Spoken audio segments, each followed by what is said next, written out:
Hello again. This is the same flower as yesterday, but as you can see, it has moved along in life. There's a different shape to it.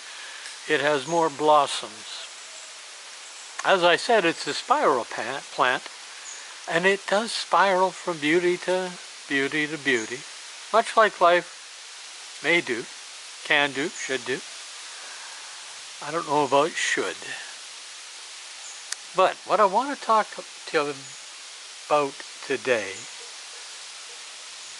is a teaching story that I've been thinking about from the village. And I thought, when I first thought about it, I thought, well, if you don't have the cultural context, it won't make a lot of sense. And that got me wondering just what the cultural context was. And the more I thought about it, the more I thought this might have a universal truth to it. I think the Irish from the potato famine, the Scots from the English lards with their sheep, anyone who has lost their roots, and that I must say includes me, I think will understand this story. I hope. At least if I tell it properly. So let's see if I can. Picture yourself in a coastal community that a generation ago got around by oar-powered boat. I don't really imagine it matters if it was I think it was called a carack. That's a terrible pronunciation if it's the right word, but the Irish had a round boat that was covered in skin and they paddled around in. Where I was, it was canoes, large and small, out of cedar trees. Other places may have built Viking ships with oars and sails. But that's the time that this story comes from. When a time when in your village, if it was your average village, there may be one or two lazy people, there may be one or two villainous people, but mostly it's an honest place. It's a place where if you lose your wallet, somebody's going to pick it up and bring it to you. And they're not going to take the money or the credit cards before they do. It's a time when there was respect and honor and love and tradition counted for something. You have that time in your past, I'm sure of it. Well, one day one of the young men of the village goes out, in this case in a canoe, but pick your boat, and he never comes back. And they set out after a reasonable time with a search party, and they find his canoe washed up on shore, but they never find him. And there was a great funeral and lamenting and the usual things that happen at a time of death like that. Well, time marches on and the pain goes away, and other things begin to occupy the village. And one day, down on the beach, one of the canoes had been upturned and what was inside had been messed up. This was very unusual. Matter of fact, it had never happened before. Unless it was a raiding party from another village. They still raided in those days. But there had been no raiding party. And a couple nights later, someone noticed that someone had broken into their house. After that, other things began to go missing, and people began to get worried. So they called a meeting, and the elders and the clan leaders got together, and they decided that they'd mount a guard. And they weren't particularly too worried. They didn't know quite what it was, but they didn't worry that much, so they weren't too many guards and they weren't too well armed. Sure enough, next full moon, a walking moon as some would call it, the guard down at the beach sees someone coming out of the water and out of the shadows or something. And he watches and watches as this something comes closer and closer, comes up to the canoes and starts to drag one back to the water, at which point the guard sets off the alarm and they show up with torches. I mean lit torches with fire, because there was no electricity back then. And they see this something pulling the canoe into the water, and they yell, "Stop, stop," and it doesn't. So they go to their own canoes, and they have got spears, and they have got bows, and they have got sharp knives, and they begin the chase. And they can't close very well on this canoe that they're chasing. Whoever is in it is very, very strong. But they get close enough, and the person in the bow of the chasing canoes has a lance and has a bow and an arrow. And they let off a few arrows, and these were good marksmen. They hit their mark, and it seemed to slow it down, but not very much. This chase went on for hours. They went down one fjord and up another, and they traveled many, many miles. Eventually, as the sun started to rise, the canoe they were chasing headed to shore. And what was inside of it staggered out and went running into the trees and into the tree line and along a trail, and they chased and they chased, and the beast ran and ran. And the closer they got, the bigger this beast got, and the little more scared they got. But they kept chasing, they kept firing off their arrows, and they kept their spears for the final death struggle. Finally, they cornered this beast. And this was big. This beast stood about 8 feet tall. Must have weighed in 300, 400 pounds. And looked an awful lot like a bear, but not quite. You wouldn't want to call him a Sasquatch. They knew what a Sasquatch was. They had seen Sasquatch, both big and small. They had hunted them when they needed to, but they didn't willingly hunt a Sasquatch, but occasionally there were misunderstandings between the Sasquatch and the village, and they would have to defend themselves. But this was bigger than that. This was stranger. And as the sun came up, they noticed that for all its size, it almost had a human face. And they thought, no, we're not getting any closer to this. And they let off their arrows, the last ones they had. And they dropped this beast, and it fell to the ground. And they approached it, and they prodded it, and they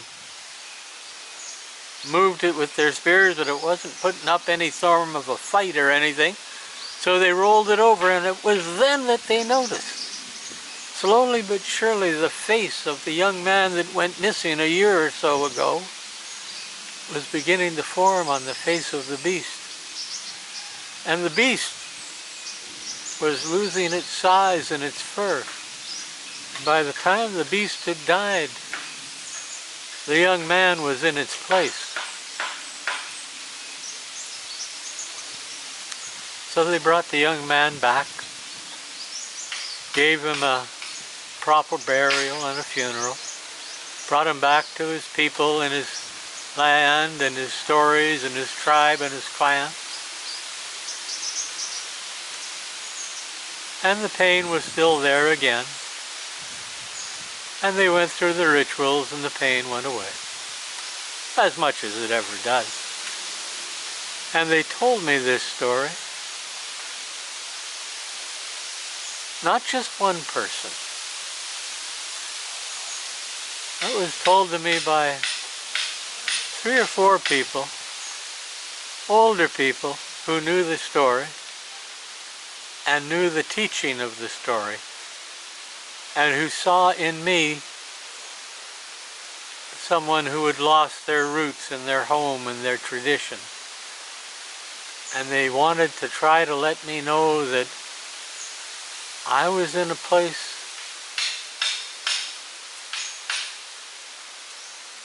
that had roots and traditions, so much like my own that if I would allow it,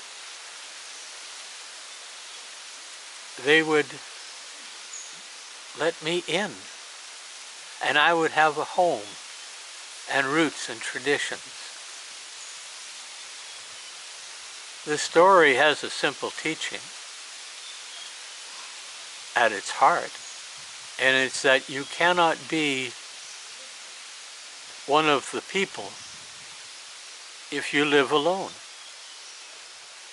Alone by yourself or alone in a crowd, it makes no difference. And on the coast, everybody was the people. I mean, let's put that in another way. There were the people of the river. That was the people in the Nass. There were the people of the snow, the Kitimat. There were other villages, what are now called First Nations. Call it what you want. Call yourself what you want. To me, it's a village.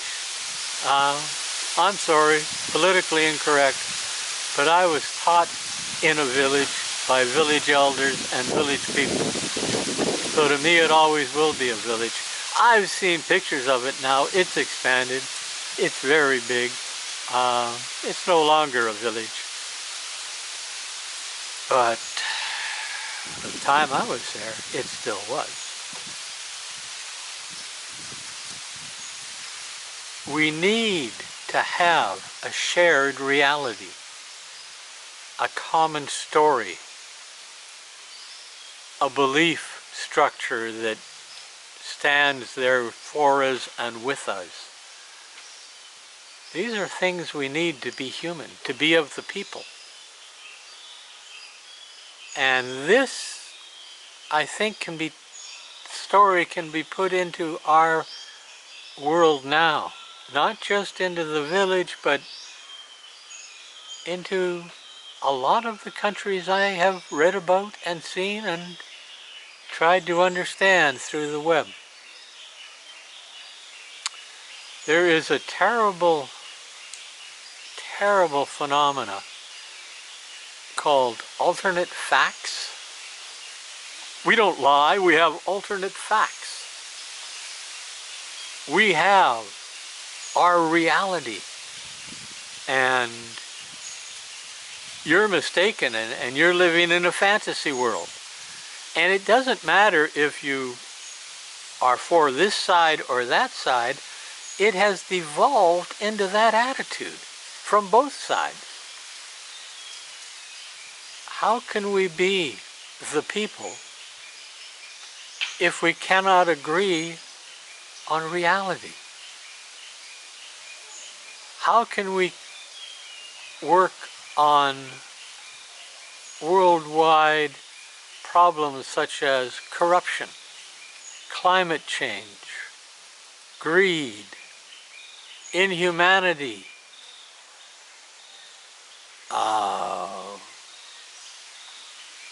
all of those evils are done on others. Always have been, always will be. Putin tells his people, the Ukrainians we're going to go kill aren't people, they're Nazis. Huh?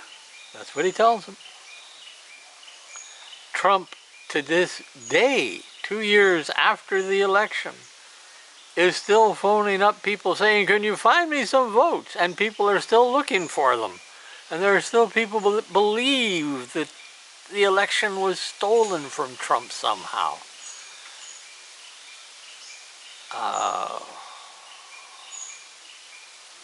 The us versus them is in every country. The Pope has come to apologize to the indigenous people in Canada. And it's us versus them. It's us the natives against them the white man. It's us the Catholic Church against those that say we're terrible. It's always us versus them. It's never the people anymore. And the teaching is very clear. We need to be the people. Because if we're not human. We lose all that makes us human when we quit being the people. Anyway, folks,